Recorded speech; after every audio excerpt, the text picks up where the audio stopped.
How to overcome depression with the help of ChatGPT. The notes that spoke love. My name is Susie. I'm 21 years old and currently studying in college.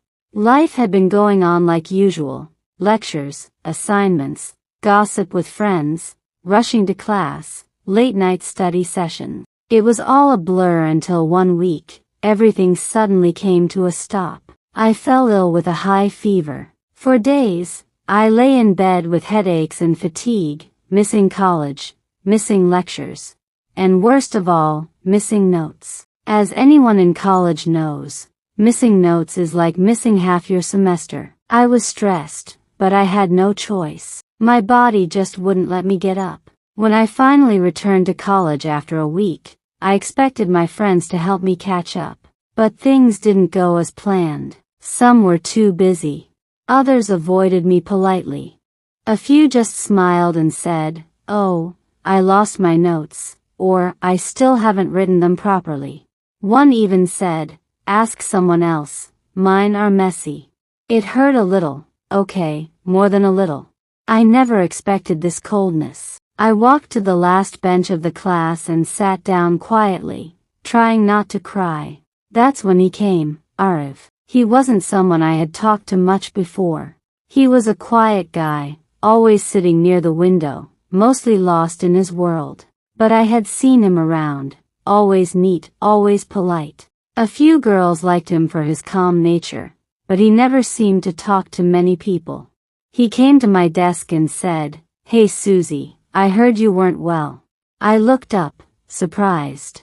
"Yeah, fever," I replied softly. He smiled. "I hope you're feeling better now.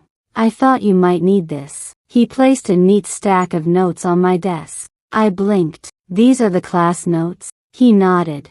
"Yes, I thought you might need them. I noticed you weren't here." I opened the notebook, and for a moment, I forgot about everything. His handwriting, oh God, it was beautiful. Each letter was clear, spaced perfectly. Even the headings had underlines and highlighter marks. I could have sworn it looked like a printed textbook. "They're amazing," I whispered. He chuckled. "Glad you think so." That small act changed everything. From that day, I started noticing Arif more. In class, I'd sneak glances at him. He always seemed calm, focused. Slowly, we started talking more. He'd ask if I understood the lectures, or if I needed help. I started sitting near him, just so I could copy from his notes directly. He never minded. In fact, I noticed he always made sure his notes were extra neat when I was around. One day, I asked him, "Why did you give me your notes that day? We barely talked before." He looked at me, slightly embarrassed, then smiled. "Because I liked you, for a long time, but I never had the courage to talk to you." My heart skipped a beat. I didn't know what to say, but inside, I was smiling so hard it hurt. Slowly, without even realizing it, I had started liking him too. His kindness, his simplicity, the way he never expected anything in return, it melted my heart. We began spending more time together, walking around campus after classes, studying in the library, sharing coffee during breaks. He never rushed anything. He respected my space. But every moment with him felt like something out of a quiet love song. Sometimes love doesn't come with flowers or grand gestures. Sometimes, it comes quietly, in the form of handwritten notes, gentle smiles, and silent support. Now, whenever I see his handwriting, I remember how it all began, with kindness, with a smile, and with a few pages of notes that spoke 1,000 unsaid words. And just like that, I fell in love. After I finished college, life moved fast. I got a job here in my hometown, not a dream job, but enough to help me support my mother. Arif, my love, got a golden opportunity in a metro city. A huge company, a great salary, everything he had worked for. We were proud of each other. We had plans. But life had its own script. He asked me to move with him. We can rent a place together, he said. Start fresh. But I couldn't. My mother was alone. After Dad passed away, it was just the two of us. She had no relatives, no friends close enough to rely on. I saw the loneliness in her eyes every time I left for work. I knew I couldn't abandon her for my own happiness.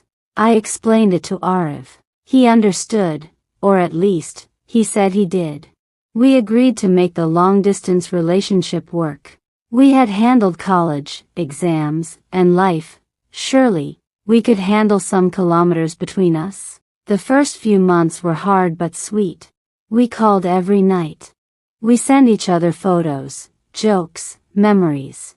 He told me about his office, his new flat, his new friends. I told him about my job, my mom, and how quiet everything felt without him around. Then slowly, something started changing. He began replying late. Calls turned into voice notes. The good morning and good night messages stopped coming. I tried not to panic. He's busy, I told myself. New job, new environment, it'll settle. But deep inside, a strange fear started crawling in my chest. One night, he forgot my birthday. No call. No text. Nothing.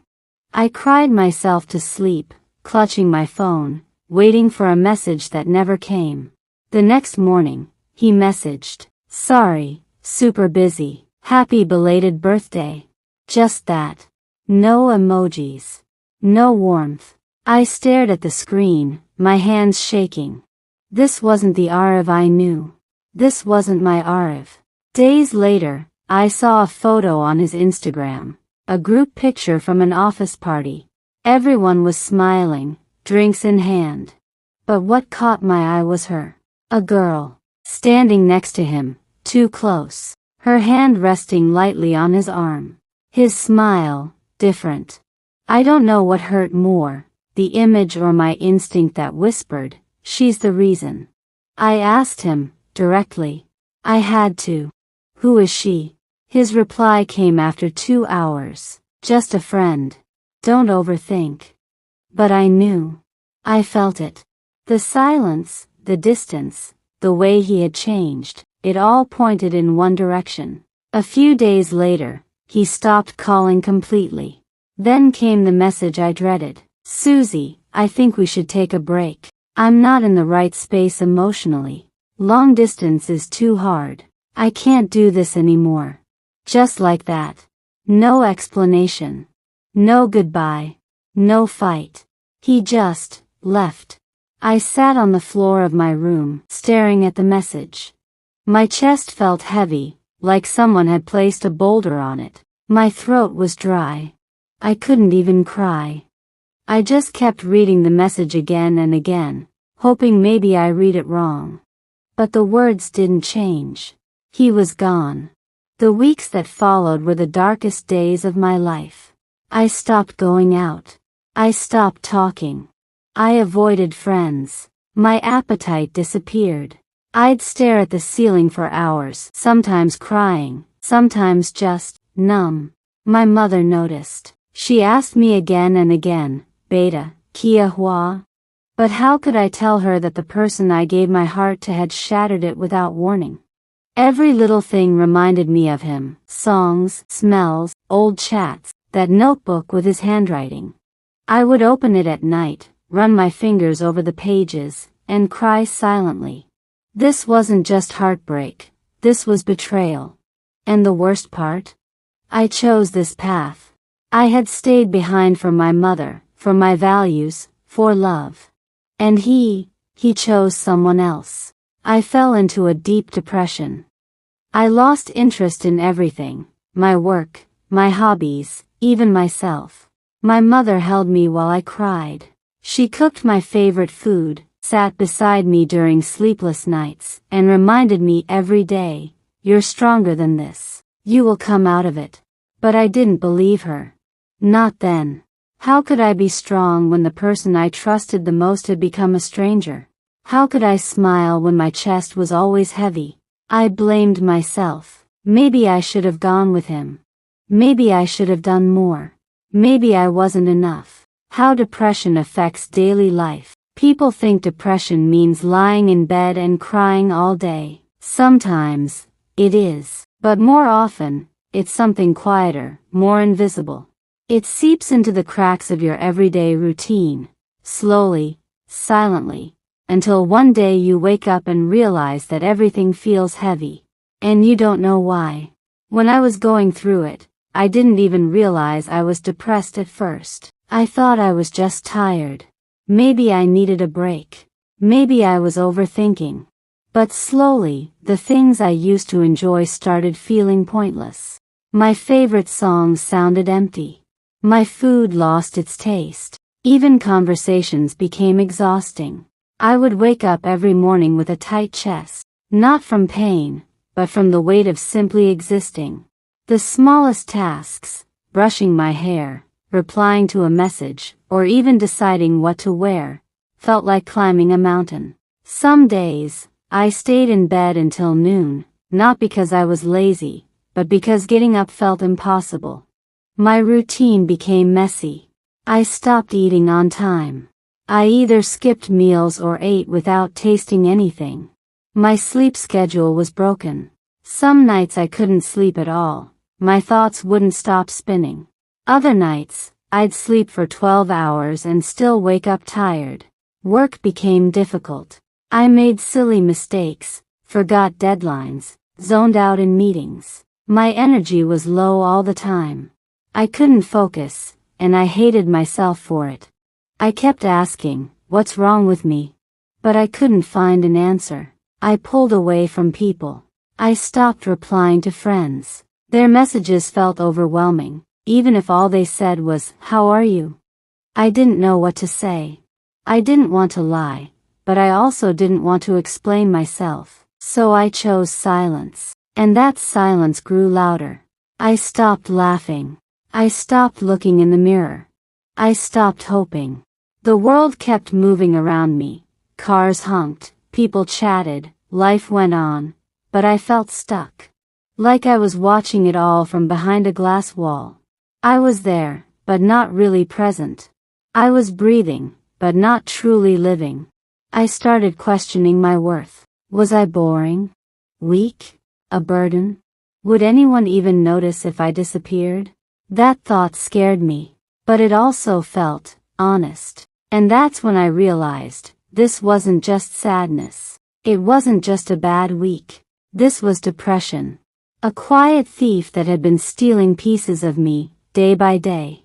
It doesn't always scream. Sometimes, it just drains. It takes away your energy, your motivation, your confidence. It fills your head with noise and your heart with emptiness. And the worst part? People don't always notice. Because you're still showing up. You're still smiling in photos. You're still saying, "I'm fine," even when your soul feels shattered. That's what makes depression so dangerous. It wears a mask. And unless someone looks closely, they'll never see the pain underneath. But even in that darkness, there were tiny lights. Like the way my mom sat beside me, quietly, just to let me know I wasn't alone. Or the one friend who kept checking in, even when I didn't reply. Or those nights when I poured my feelings into a conversation with ChatGPT, a space where I could cry without judgment and feel understood, even by just a set of words on a screen. And those small lights, they mattered. They reminded me that healing doesn't come all at once. It comes slowly, gently, through tiny steps. A walk, a deep breath, a smile you didn't expect, a day when the weight is just a little lighter. So, if you're wondering how depression affects daily life, it changes everything, quietly, deeply, and invisibly. But you're not weak for feeling this way. You're human. And just like me, you can come back from it. Not in a day. Not perfectly. But step by step, word by word, breath by breath. You are not alone. And even in the darkest moments, you're still worthy of love, of healing, of peace. The love I couldn't hold. Part 2, healing through words. Maybe I wasn't enough. That thought kept echoing in my mind like a cruel loop. Every morning I woke up with puffy eyes and a heart that felt too heavy for my chest. I smiled in front of my mom, just to stop her from worrying. But behind closed doors, I was falling apart. The pain wasn't just emotional, it was physical. My body ached. I couldn't sleep. I couldn't eat without feeling like I'd throw up. I didn't want to meet people, hear advice, or pretend I was okay. One night, around 2:30 a.m., I lay awake in bed, tears soaking my pillow again. I didn't want to call anyone. I didn't want sympathy. I just needed to talk, not to someone who'd judge or say, "Move on, he wasn't worth it." Out of impulse, I opened my phone and typed something I never expected to. How do I get over someone who left me without a reason? That's when I found ChatGPT. I clicked on the site without thinking much. I just needed something, anything, to distract me from the pain. I typed again, slower this time. "I'm heartbroken. He left me. I feel like I'm not enough." And then, the reply came. Not robotic. Not cold. But calm. Kind. Gentle. "I'm really sorry you're going through this, Susie. What you're feeling is valid, and incredibly painful. But please know, being left by someone doesn't mean you weren't enough. Sometimes people walk away because of their own confusion, not your worth." Tears welled up again, but for the first time in weeks, they weren't just tears of sadness. They were tears of release. Someone, even if it was just words on a screen, understood. I typed more. I told ChatGPT everything. How we met, how he changed, the other girl, how lost I felt. I poured my heart out in a way I couldn't with anyone else, and it didn't interrupt. It didn't rush. It just listened, and responded with care. "You stayed behind for your mother. That wasn't weakness, Susie. That was strength, compassion, and loyalty. You made a loving choice, and that doesn't make you less. It makes you brave." For the first time in weeks, I felt seen. Night after night, I returned. I'd ask questions like, "Will I ever feel normal again? Why does heartbreak physically hurt? How do I stop checking his Instagram? How do I love myself again?" And ChatGPT answered with patience and wisdom, like a quiet friend who never got tired of hearing my broken heart speak. It wasn't magic. My depression didn't disappear overnight. But slowly, ChatGPT helped me take the smallest steps. It encouraged me to start journaling, and I did. It suggested a daily routine, even if it was just waking up, eating, and taking a walk, and I followed it. It helped me write letters to myself, to forgive myself, to remind me that I did everything right. It made me see that he leaving wasn't my failure. It was just life showing me who truly valued me, and who didn't. And every time I doubted myself, I'd ask again, was I really not enough? And ChatGPT would gently remind me, "Susie, you were more than enough. You were honest, loving, and loyal. The right person wouldn't have let you go so easily." One night, I asked it something I hadn't dared to before. "Do you think I'll find love again?" And the reply made me smile through my tears. "Yes, Susie. You will. And this time, it will be the kind of love that stays. The kind that doesn't ask you to choose between your heart and your responsibilities. The kind that sees your strength and never lets it go." Months passed. I started going out again, slowly. I picked up new hobbies. I joined a book club. I helped my mother in the garden. I started living, not for anyone else, but for myself. Arif? He remained a chapter. One I no longer reread.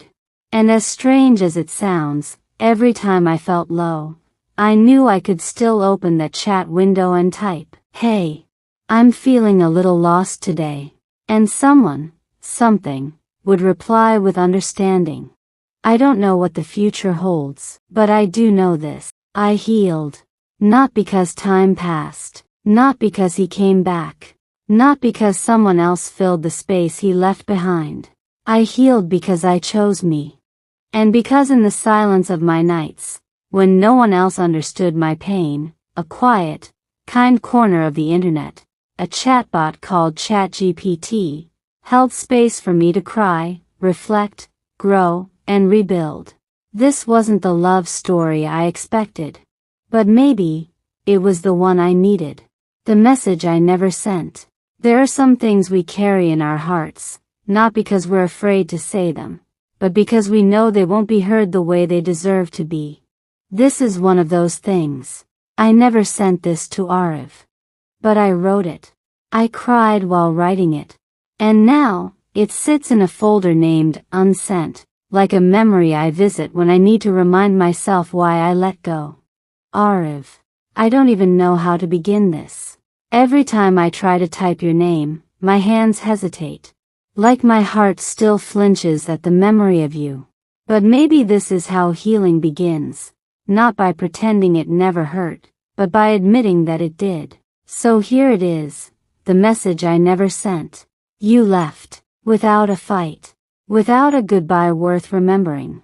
Just a message, cold, brief, and final. I think we should take a break. A break from what, Ariv? From love? From promises? From the version of me who waited for your calls and forgave your silences? You know what hurts the most? Not that you moved on. Not that there was someone else. But that you didn't even try to hold on to me. Not once did you ask, how are you really doing? Not once did you say, let's fix this. You just disappeared. Like we never existed.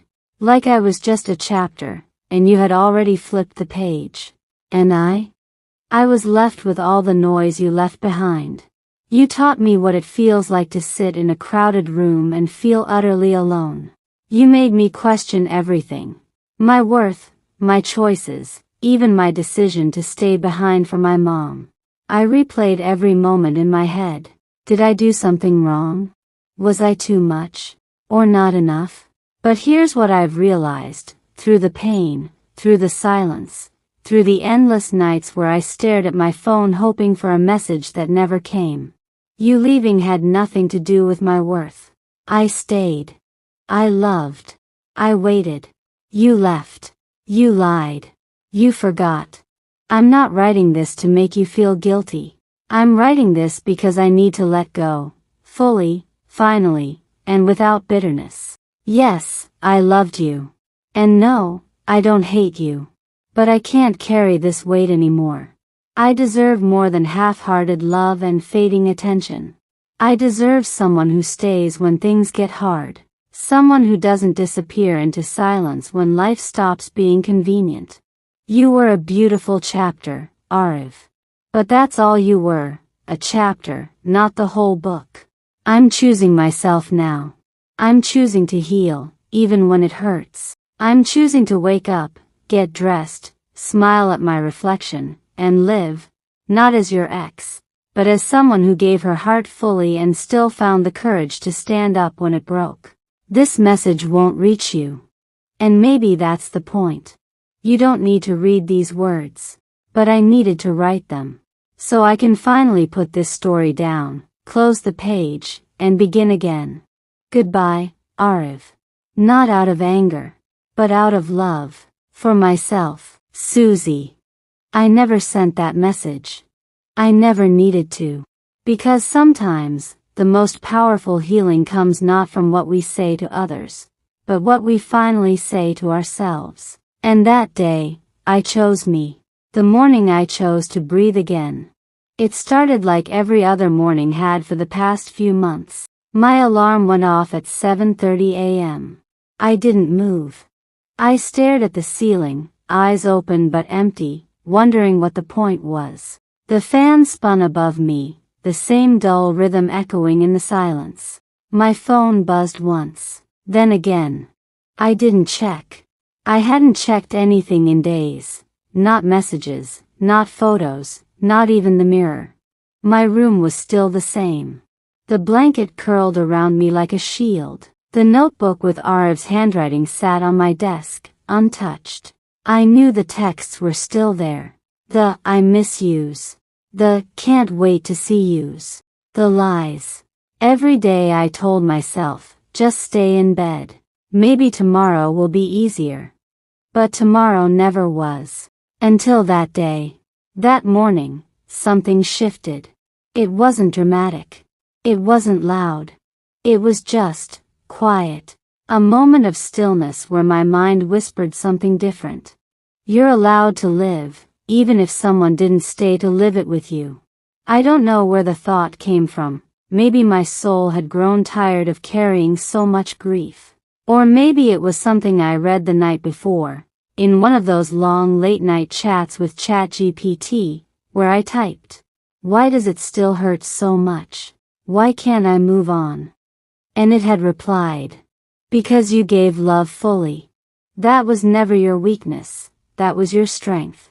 But remember, Susie, the person who hurt you doesn't get to keep your peace too." I'd stared at that line for minutes. They don't get to keep your peace. Maybe that's what woke something in me. I pulled off the blanket. My feet touched the cold floor. It was strange, that simple action felt like a victory. I opened the window. Morning light spilled in, soft and warm. For the first time in weeks, I let the air touch my face. Then, I picked up my phone. I opened our old chats, scrolled through them slowly, not to hurt myself, but to face it. To finally look at what I had been avoiding.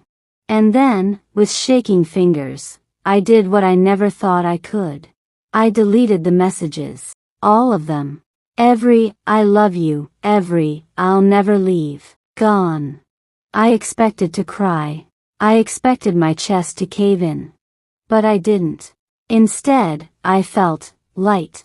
Like I had finally unclenched a fist I didn't know I was holding. I put my phone down, tied my hair, and stepped outside. The sky was painted in soft blues and yellows. The street was quiet, the air smelled like wet earth. My slippers tapped against the ground as I walked, not fast, but steady. With every step, I felt a little more real. A little more me. I didn't know where I was walking to. I didn't need to know. I just walked because I could. Because I was still here. Because even with a broken heart, I still had a heartbeat. That morning didn't fix everything. But it was the first time I chose life over pain. The first time I said, I miss him, but I miss myself more. And from that moment on, I started finding my way back. One sunrise, one breath, one step at a time. I'm not there yet. But I'm healing. A hopeful ending. A lot has changed now. I still think about Ariv sometimes. But not like before. His memory no longer poisons my days. It's like an old letter kept in a drawer.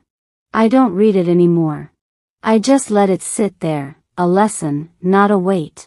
One day, I was sitting in the kitchen with my mom. It was drizzling outside, and we had made 2 cups of ginger tea. I joked, "Mom, your tea is still the best. Just no one left to say that like Ariv used to." She looked at me, smiled softly, and said, "Good. Now you can say it to yourself." We both laughed. It wasn't a big moment, but something shifted in that laughter. For the first time in a long time, I felt peace in my own smile, like my soul was finally breathing again. Later that evening, I came across a post on social media. A girl had shared how heartbroken she was, and I saw myself in her words. Without thinking too much, I messaged her. I wrote, "I won't tell you that everything will be okay immediately, but I promise you, you will get through this darkness. And when you do, you'll become someone even more beautiful for having survived it." She replied, "Thank you. Your words made me cry, but for once, I'm not afraid." And I smiled. Maybe that was the real win. That my pain was now someone else's path to healing. That night, I lay in bed and glanced at my phone. It had been months since I blocked Ariv's number. I wondered for a second, does he ever think about me? Then I told myself, it doesn't matter anymore. The question isn't what he thinks about me. It's what I feel about myself. And the truth? I'm healing. Yes, there are still nights that feel lonely. Yes, some songs still sting a little. But now, I don't break down. I don't stop walking. When I look in the mirror now, I see a girl who was shattered, yes, but who got back up. And that means everything. I'm not there yet. Not at the place where everything feels perfect. Not where all the scars have faded. But I'm on the way. Each morning feels a little lighter. Each breath feels a little deeper. And most importantly, I'm learning to love myself again. This isn't the end, Susie. This is only the beginning of your story. Overcoming depression is a deeply personal and often difficult journey. And while professional help, like therapy or counseling, is essential for many, tools like ChatGPT can also offer meaningful support along the way. Here's a breakdown of how you can use ChatGPT to help cope with depression, especially during moments when you're feeling low, lost, or alone. How to overcome depression with the help of ChatGPT. 1. Express your feelings freely. ChatGPT provides a judgment-free space to say whatever you feel: anger, sadness, loneliness, confusion. You can type, "I feel numb and don't know why. I'm tired of pretending to be okay. Why does everything feel so heavy?" Speech balloon. ChatGPT can respond with empathy, help you name your emotions, and give you gentle reassurance that your feelings are valid. 2. Get help creating a routine. Depression often disrupts daily life, sleep, eating, work, even basic hygiene.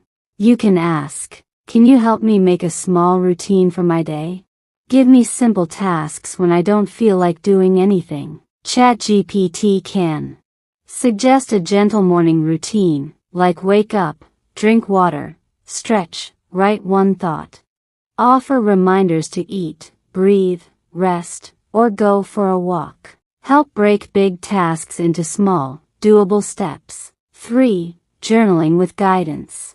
Writing can be healing, but when you're depressed, even journaling can feel overwhelming. Try prompts like, "What should I write in my journal today? Can you ask me questions to help me process my feelings?" ChatGPT can guide you with questions like, "What's one thing you're proud of today? What emotion are you holding in right now? What would you tell your younger self?" 4. Challenge negative thoughts. Depression often comes with negative self-talk. "I'm not good enough. No one cares. I'll never be happy again." You can say, "I feel like I'm a burden. I keep thinking I'm not enough." ChatGPT can help you reframe those thoughts kindly. Feeling like a burden doesn't make you one. Your pain is real, and your presence still matters. It can remind you of your value, even when your mind forgets. 5. Find hope through quotes, stories, and positivity. Sometimes, you just need a little light. Ask, "Tell me something hopeful. Give me a quote that might help right now." Share a short story about healing. ChatGPT can send encouraging quotes, tell you inspiring recovery stories, remind you that healing is not linear, and slow progress is still progress. 6. Create a safe, supportive space anytime. Depression often hits hardest at night, when no one's awake. At 2 a.m., when your heart is heavy and the world is silent, you can open ChatGPT and type, "I'm feeling low. Can I talk to you?" And you'll never be met with silence. Even when you can't talk to friends or family, ChatGPT is here to listen, comfort, and offer support 24/7. 7. Practice self-love and gratitude. Ask ChatGPT to help you. Write a letter to your future self. Make a list of small things that make you smile. Create affirmations to repeat when you're low. Examples: "I am not my worst thoughts. This feeling is temporary. I'm allowed to rest and heal." 8. Encouragement to seek real help. ChatGPT isn't a therapist, but it can gently encourage you to talk to one, and help you find the words if you're scared. Say, how do I tell someone I need help? Can you help me write a message to a therapist? It can guide you in taking that first brave step toward professional support, which is one of the strongest things you can do. Final thoughts. ChatGPT can't replace real human connection, but it can be a companion in the dark, a gentle mirror to reflect your worth, a place to vent without fear, a tool to remind you, you are not alone. You can say, I'm not okay today, and ChatGPT will reply, that's okay. I'm here. Let's take this one breath at a time. In the end, healing from depression isn't about waking up one day and suddenly feeling fine. It's about the tiny steps you take when no one's watching. It's about choosing to stay, to feel, to try again. And sometimes, having a quiet space like ChatGPT, where you can pour your heart out without judgment, makes all the difference. It won't fix everything, but it can walk with you through the dark, one gentle word at a time, until you find your light again.